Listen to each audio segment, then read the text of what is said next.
Shalom, welcome to the Jewish View. My name is Rabbi Nachman Simon with the Chabad House of Delmar, together with my co-host Mark Ronich of Statewide News Service and jbiztechvalley.com. We have a very, very special guest with us, Senator Lee Zeldin of Eastern Long Island. Senator, welcome to the Jewish View. It's great to be here. I'm excited. So good to see you. And are you like the youngest member in the state Senate? Because you're 34 years old. There's one member who's younger than me, Senator David Carlucci. He's a year younger than I am. All right, well, he'll be on the show at some point. Yeah, we're starting to bring the average age down. There's been a lot of new members over the course of the last few years, Republicans and Democrats who have come into office. So it's always good to get some fresh blood. And in the Senate, you can't tell if a Democrat's a Republican or somewhere in a third aisle in the middle. You just had someone else turn into the Independence Democratic Conference. Interesting life in Albany.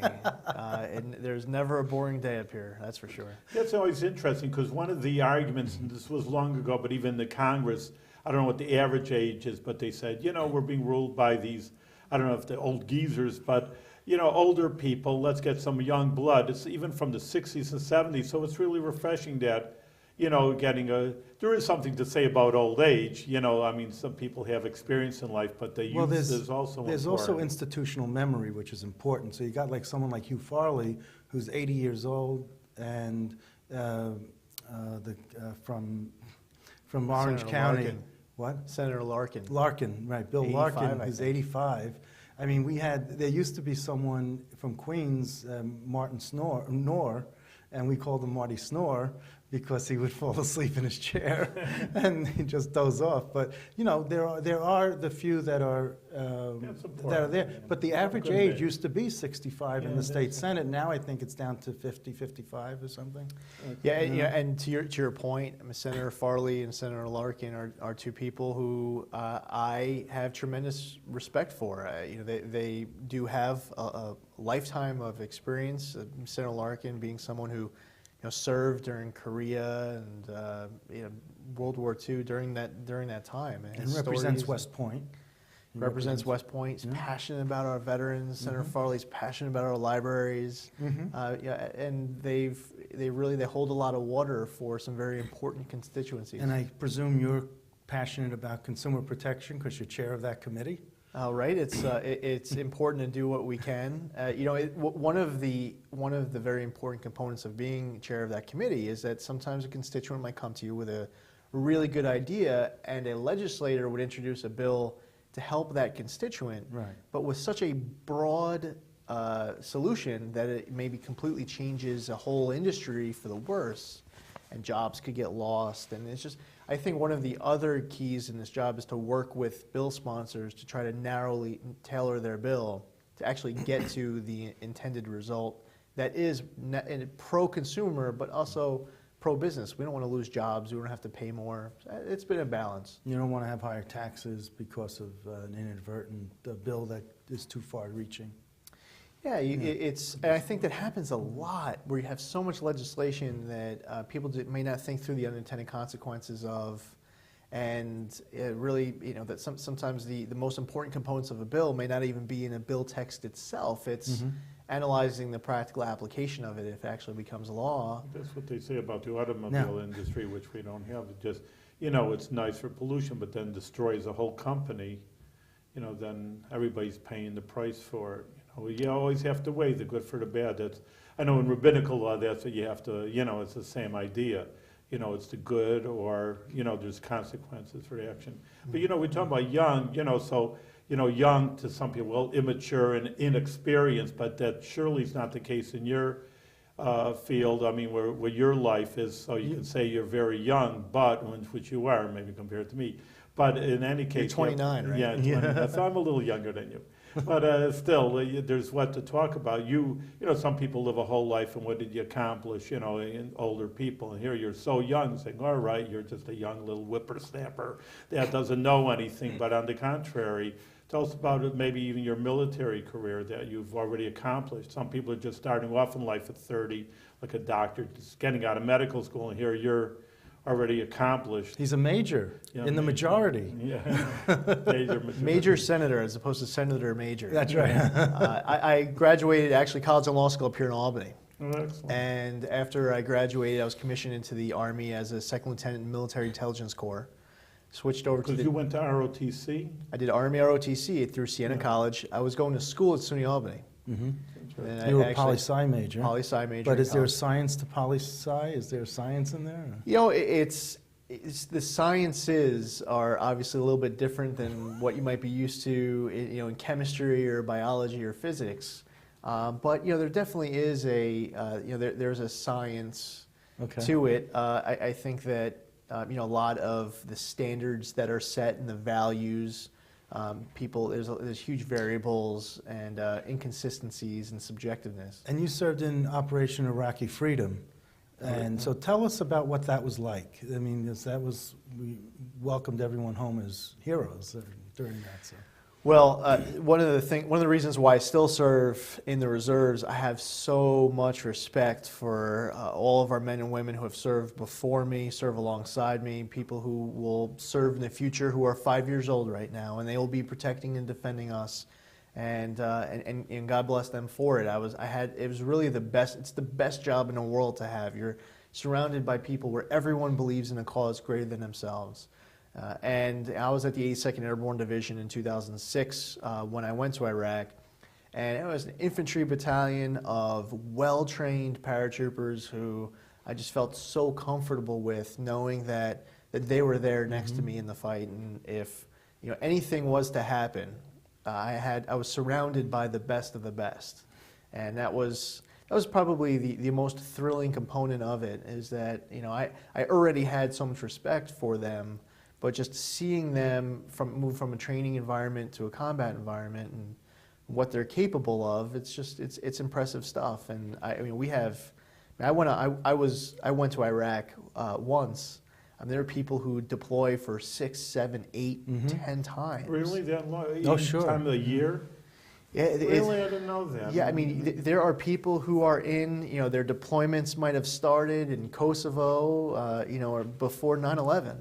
And they have continued. I mean, their deployments, not just to Iraq and Afghanistan or Kuwait, but to Haiti. We're talking about Congressman Gibson before the show started. He's someone who deployed to Haiti as one of his deployments. Tell the audience your connection with Congressman Gibson. Well, he was my battalion commander at the 82nd Airborne Division, and I was his legal advisor. And I've got to see firsthand the respect that his people had for him. He was a great leader. Physically, he would be able to, what they call in the military, smoke anyone on the PT test, with the push-ups and the sit-ups and the run, but also, making decisions, tactically and technically, being knowledgeable about your job, having the ability to develop a team, to motivate individuals and inspire. He was a good leader, and he actually was a brigade commander.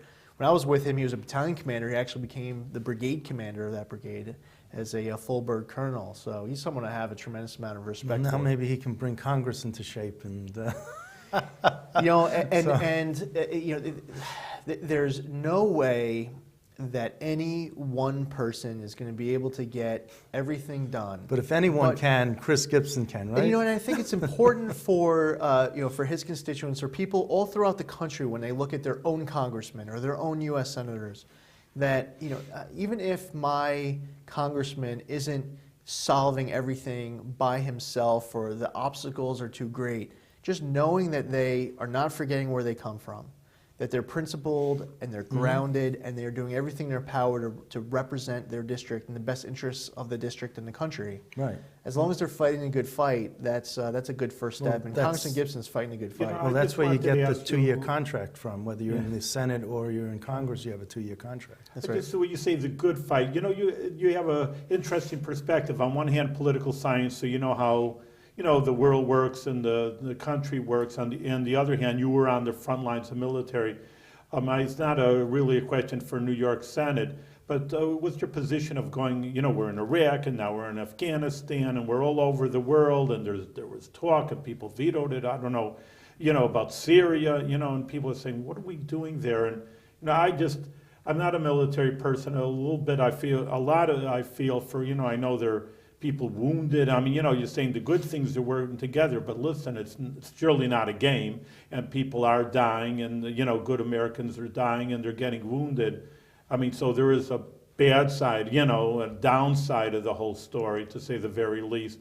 So, I mean, what's your, maybe political perspective? Like I say, it's not a New York Senate issue, but like we're fighting here, fighting there, getting killed here, getting killed there. I think our military for 13 straight years has been in a nonstop combat environment.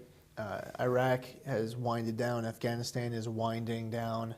I think that the American people on all sides of the aisle definitely are fatigued. Everyone's fatigued. No one wants to be engaged in conflict right now. The Pentagon just announced the largest troop cuts since pre-World War II. And do you agree with that? I don't agree with that. We're jeopardizing our security? It's too much. I mean, we need to make the military more efficient. Yeah. And being lean and mean is, that's a laudable goal. Reducing the size of our force to the lowest level in 74 years, and taking that, risk, that very calculated risk, that when we have to engage with our next enemy, that's a terrorist cell. It's individual threats where we have to disable command and control, and special forces can accomplish the mission. There are other threats out there that require more manpower, more force, and hopefully it never comes to fruition.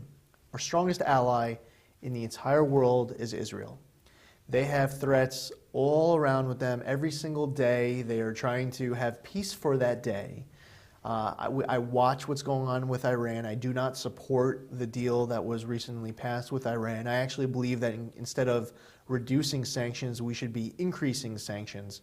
I think that Iran is able to, they made their own calculated decision that they can wait a few extra months, but they continue to pursue uranium enrichment. They continue to pursue construction at Arak. And even though while it takes them a few extra months, they will see 10, 15, 20 billion dollars of economic relief with these sanctions. And they don't respect weakness, they respect strength. So we actually should be increasing sanctions, not decreasing it. And I would just add one other point, is that Iran immediately refuted the take from Washington as far as what this quote-unquote deal really is. So we need to protect Israel's inherent right to self-defense. Them being our strongest ally in this very fragile region of the country, I'm very concerned about Syria and Iran and other threats around Israel. So, as far as reducing our military to the lowest level in 74 years, what happens when our strongest ally in the entire world, hopefully never happens, ends up being engaged in some type of ground conflict, and we need to get involved. We need to be prepared to help our friend. Because it takes too long to beef up our troops. You can't, when you get rid of that staff sergeant with 13 years experience who's gone through 4 deployments. You can't snap your fingers and bring them back in? 12 years from now, that staff sergeant is the sergeant major who is able to tell the stories and the lessons learned of their 4 deployments a decade and a half ago.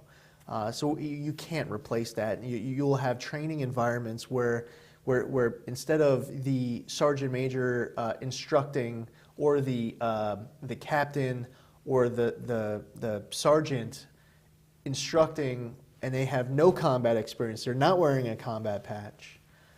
We need to maintain all this great experience that they have, that really needs to get passed down to our next generation, people who are 5 who will join later. So let me ask you, in the state Senate, are you the only Jewish Republican, or besides Simcha Felder, who's a Democrat, but he sits with the Republicans, but are you the only? Maybe Senator Ranzenhofer? That's right, Ranzenhofer's Jewish, right. Right. So Joe Robach has a name that sounds Jewish, but I don't think he's actually Jewish. No, he's not. Marty Golden has a name that sounds Jewish, but really isn't, not, right.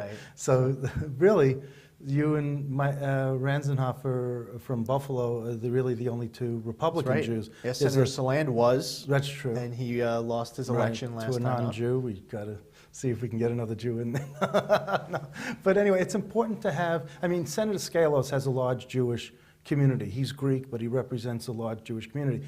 He now has kosher food in the Senate the Senate, when they have the reception after the State of the State and they have come into the Senate conference room, you know, there's a whole table there set up just with kosher food, and I'm not and it was before Simcha Felder got elected, so I don't think it's because of Simcha Felder, but he has this affinity with the Jewish community. Absolutely. Yeah. He's very sensitive to issues when, you know, a session, a budget vote, when something falls on a Jewish holiday. You know, I've had conversations with him where he's sensitive to allowing members to be able to observe. And where do you fall on the spectrum of Judaism? You know, I was bar mitzvahed through a Reform temple. My grandparents were much more religious. My great grandparents to my grandparents to my parents. You know, you have like really the full spectrum. But you know, I would go to high holy services on to conservative temples, and my own B'nai Israel in Oakdale was Reform. When I was going to school up here, when we'd have a Shabbat service at SUNY Albany, it was a conservative. Would you go to Shabbos House? I did. You did. You went to Shabbos House. It was more conservative there, and actually when I was on active duty in the Army, and I don't know how it is now. This is going back to the late '90s. But when I was on active duty in the Army, we had rabbis, some who were conservative and some who were Orthodox. And right. Oh, yeah. So it runs the gamut. I mean, you know, Rabbi Simon will certainly tell you the Chabad movement welcomes everyone. You know, it's if you're not observant, you're not observant yet. You're not yet observant, right? Is that how you say it? So it's not even observant. It's just a person's Jewish and then they belong. That's the bottom line. It's just like a family. So you say, well, you're no good here. You're better here. Your family, mishpacha, you say it in Hebrew, your family. So that's really the underlying and most basic idea. And then you're nice and you're good and teach about Judaism. That's really it. So that's a good attitude. You know, I was talking, the Mazone catering folks took over the food concession down at the Empire State Plaza. And I saw... Where are they centered? They're the owner, Angelo Mazzone, he was there today in the cafeteria trying to see how he can make it better. And I said to him, Angelo, you got to have a kosher option here. Really? And he knows how to do it because he's got this woman on staff who knows how to cater kosher food. So he says, I'm going back and I said, you got more observant Jews and more Jews in the Assembly and the Senate, and they're starving up here. They come up here with their cans of tuna, and they eat like cats out of their tuna fish can, you know, but they need, you know, we interviewed Assemblyman Goldfeder, and he was telling us, you know, he's starving up here, but he's thin anyway, like you know, so he's, and he's about your age also. But, you know, they got to get used to it. Really in trouble. You know, I don't know what Senator Goldfeder Senator Felder does in terms of his... very observant. No, but in terms of his eating, how he survives. But you know, he's going to be on the show, so I'll have to ask him about it. He is, I love it. I mean, he's great. Yeah. He is one of the wittiest people I've met up here. And it's a very dry sense of humor. You know, sometimes it's, you know, it might be even under his breath where you have to be sitting next to him to be able to hear the good joke, but so quick. Do you sit next to him in the Senate? I don't. I'm close side. to him. Yeah, I'm just you're close. I'm a few chairs over, so I get to hear some of his thoughts and observations along the way. But he's one thing about him, and it really, you know, it's part of charisma. It's part of his charisma, but he is so incredibly quick-witted. I'm blessed to have had the opportunity to get to know him here during a short time. So, you know, you touched on this earlier, and I'm sorry that I digressed here and I went off topic, but Israel. You were talking briefly about how Israel, you know, we're their greatest ally, they're our greatest ally, and all this stuff. Talk to me more about, have you been to Israel? What are your feelings towards Israel personally? You know, I had my first trip planned here for 2014, and as you may have heard, I'm in a campaign right now, which actually may make the trip more likely, although it will get cut down, because I was originally planning on going for 10 days. I don't think I'm going to be able to go anywhere that enjoyable for 10 days other than staying locally within the district. So this would be your first time? It would be my first time. Great. I've been to Turkey. I've been to Iraq, Kuwait. I'm circling Around it. there. Well, I've been to I'm ready Cyprus, go. but I've never been to Israel. Right. And Cyprus, you can look from the border, you can see Haifa, across the Mediterranean. But it's amazing. I can't wait to make the trip. Okay. I'm excited about Well, it. we'll have you back after the, but that'll be great. We'll get your thoughts and your views on what you thought of Israel. But, in your heart, tell me what your thoughts about Israel. Well, they really, of all the countries that are out there, whether it's, the history, the religion, the democracy, the location, on so many fronts, you can make such a compelling argument that they really are our strongest ally. And Benjamin Netanyahu once had he had a great quote, famous, talking about how Israel is the one country where everyone who's, in the government and out, who's, for the leadership and against it, everyone's pro-American. And I think that Ariel Sharon and the role that he played in enlightening President Bush and making him understand and more greatly value the relationship with Israel. I think that our alliance has been fractured in recent years. I think that we need to have more communication, more trust, a stronger alliance with them. We are in the middle of a 10-year memorandum of understanding where we are helping provide funding to Israel to support their efforts. We need to continue to honor that 10-year MOU. There are countries out there who we support who don't like us, and they do bad things to harm our interests. Israel is, the best possible exception to any type of an analysis like that to try to to save money. We need to have and continue to build a strong alliance there. Syria, people ask me, like, what would you have done if you were in Congress or if you were the president? And genuinely, my first thought, the best way to make an informed decision is ask Israel, what do they want us to do? What's their request?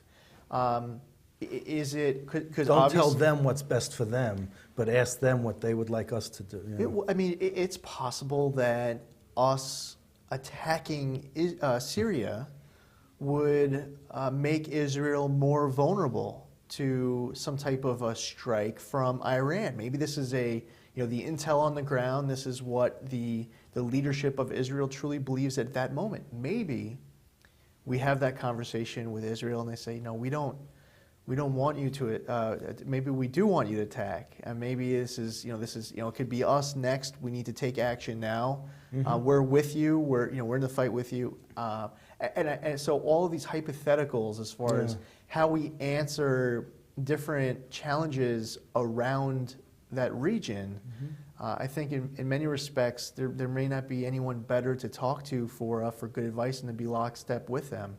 Because some of these decisions might be well-intentioned to get involved with military action. And aside from the fact that domestically the American people may not stomach it, also very importantly, the people of Israel may actually be harmed by it, and that's important. It's the same. It's interesting going full circle of our conversation. Same thing with consumer.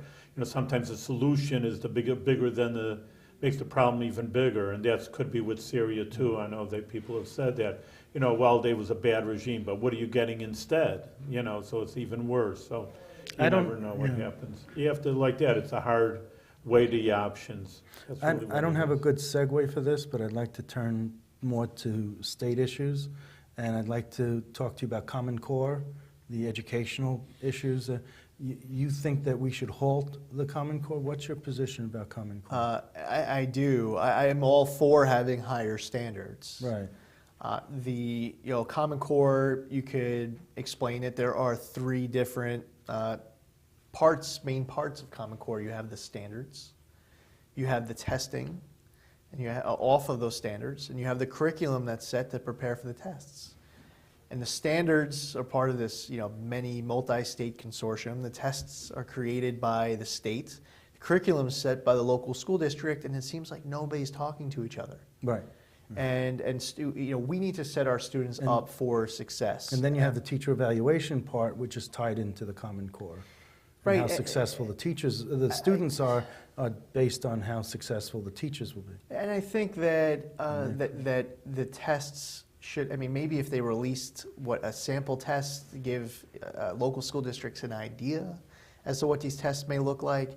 Some of these standards are not age appropriate. Was it too much too fast in terms of implementing or trying to implement it? I think the lack of communication, the lack of coordination, and the fact that they were including so many different standards that were not age appropriate, they fell flat out of the gate very quickly. There is one example, and this is on the New York State website, Engage New York, for 6-year-olds, the first grade, the ELA. There's domain on early world civilizations where we're teaching our students about ancient Mesopotamia and the strategic advantage of the Tigris and Euphrates River with the development of the city of Babylon. 6-year-olds. Not age appropriate. And there are other examples like that. But I'm glad you retained it and you were able to get that was good. I'll tell you, I think I learned that in 10th grade about Mesopotamia and Euphrates and Tigris. It's important to teach this stuff. But I think I learned it in 10th grade. Let me ask you this other. We are in, and when this program airs, all these what I'm going to ask about has already been decided. But we're now undergoing Regents interviews and some Regents appointments. There are 4 that are up.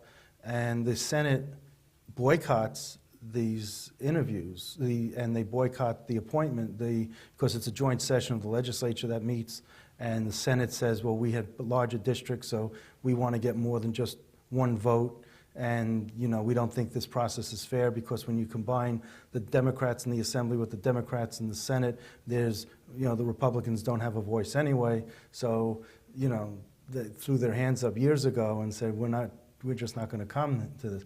But are we at this critical juncture where the Senate Republicans could at least stand up and say, we don't, come to that vote and say, we don't want to reappoint these 4 members and we need change at the Board of Regents? I would say that, all 213 legislators, I haven't had a chance to talk to everyone about it, but everyone seems to be very focused on educational issues, these Regents appointments. I'm not, it's not even a partisan issue. It's bipartisan. I'm saying on both sides of the aisle, everyone seems to be fully engaged in the dialogue and the debate, and specifically with regards to the Regents appointments. I know that the education committees in both houses are working real hard. No, it's not in both houses. It's for the Regents appointments, the Senate. Higher ed and education. I wasn't talking about the Regents. Oh, okay. So it's just like education in general. It seems to be. It's a major. In my 4 years, this is my 4th year here now. It's just dominating the debate. I haven't seen that the last 3 years. Education was always a topic of discussion, especially with regards to the budget and distribution of aid. So are you still is the Senate Republicans still going to boycott the Senate? I'm not privy to any information to be able to comment one way or the other on that. I would have to defer to the leadership. Well, you have your conversation, and maybe something will happen. I have not been privy to any type of discussion like that. Okay, so I have been privy to discussions where folks are concerned and they're talking about the process, but I can't really predict how everything's going to unfold. We're running out of time, and I just want in the last minute. One of the big things that you're concerned about is free child dental screenings. Oh, actually, so this past Saturday I hosted an event, but it's funded by Briarcliff College, where we had children from the local community come in. They had free dental screenings. It's good to promote good health. It was free of charge, but privately funded through Briarcliff College, and we try to do community service to help as much as we can. Okay, well, keep up the good work with that. Okay, All right, thank you. Senator, thank you very much for being on the Jewish View, and we wish you great success. You're young, so you got a whole life of accomplishment ahead of you. Should only accomplish everything that you want to for the good of the people of New York State and the whole country with good health. Thank you. Thank you, Rabbi. Thank you, Mark. Nice to have you.